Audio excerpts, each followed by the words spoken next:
پای خیس مادر پیرم به ناحق باختم اما باز پس بگیرم سوگند به سیبی دلسوزانه پدر پیرم چون بر کف نهاده با عشق بمیرم سوگند به این دردهای کهنه و دیرین سوگند به زمزمه های انفرادی و اوین سوگند به چشمندهایی که بستید به چشمم سوگند به ملاقات پشت شیشه با عشقم سوگند به تهمت‌هایی که گفتید و شنیدم سوگند به هر اونچه که نباید و دیدم سوگند به سوزن فرو رفته به چشمم سوگند به خشمی که دمیده به شعرم سوگند به مرزهای فاحشه شهر سوگند به طناب اعدام فاجعه قتل سوگند که با قلم حماسه‌ای دوباره سازم از این صدا آری و بزن‌ها بساز آری و بزن‌ها بساز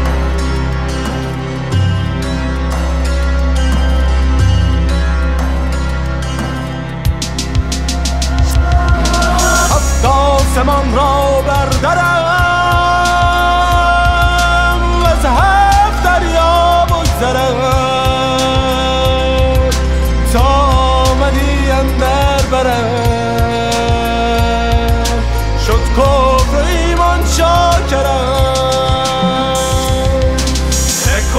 هزار سال قدمت پارسی حالا فقط شده شعار واسه یه عده خاصی چک کن واسه اینکه بتونی فقط رو پات واسی سگ دو زدی یارانو و سبد کالا خاصی حس کن رفاه تو جامعه چقدر عادلانه است درک کن که شام شب نداشت نصف شاعرانه است بس کن تو سریال آدم خوبه که به کم قانه است حس کنم مغز تو روی دریاچه ای هست حس کنم سانسور اخبار که اینقدر خاضعانه است گوش کن به انتخابات و بعدهای رو به بنبست حال کن ببین دروغ گفتن اینجا چقدر ساده است شرح کن واسه کارت سوخت اما هزاری به دست نصب کن ساختن بچه فتوای امام جمعه است فرض کن تورم چیه ها سوژه خنده است فکر کن سه هزار میلاد اصطلاح عامیانه است ول کن گرونی و فرق همیشه همش بهانه است بس کن کی گفته تمیز همیشه همه جا هست شک کن به حرفای من اما بدون ترس یکم فکر کن به حرفای آری و بدون مرد نگاه کن ببین واقعا من از یک کاکو ساختم یا این داستان حقیقتی که من بهش پرداختم یکم با دقت نگاه کن به این موج بیکاری نگو بی خیال بشست به همون حجاب اجباری که اگه نباشه این مملکت فلج میشه پس پول جوونا چرا خرج مواد و سرنگ میشه خیلی آزاد تو زندان جهالت پرسه میزنی به جرم شاد بودن عاشقی نه فقط زنده بودن به دست آمونده از بند سرد آهنی میزنی نگید من یک کافرم چون به گفته هاتون شک کردم من همه این حرفاتون رو تو مغزم نقد کردم بعد سنجیدن و رنجیدن و خلاصه از این حرفا افکارم رو با این خودکار تو دستم مچ کردم از لطف تو چون جان شدم و از خویشتن پنهان شدم ای هست تو پنهان شده در هستی پنهان من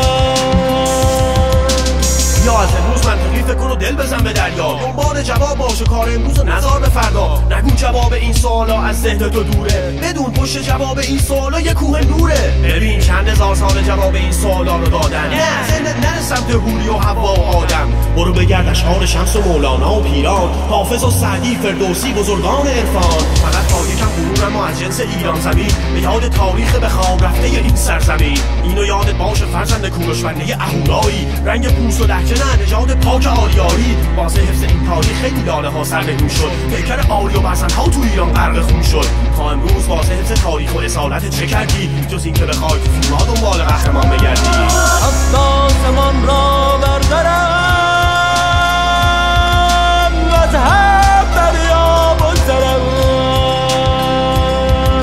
تا آمدی اندر برم شد کفر ایمان چاکرم از لطف تو چون جان شدم و از خویشتن پنهان شدم ای هست تو پنهان شده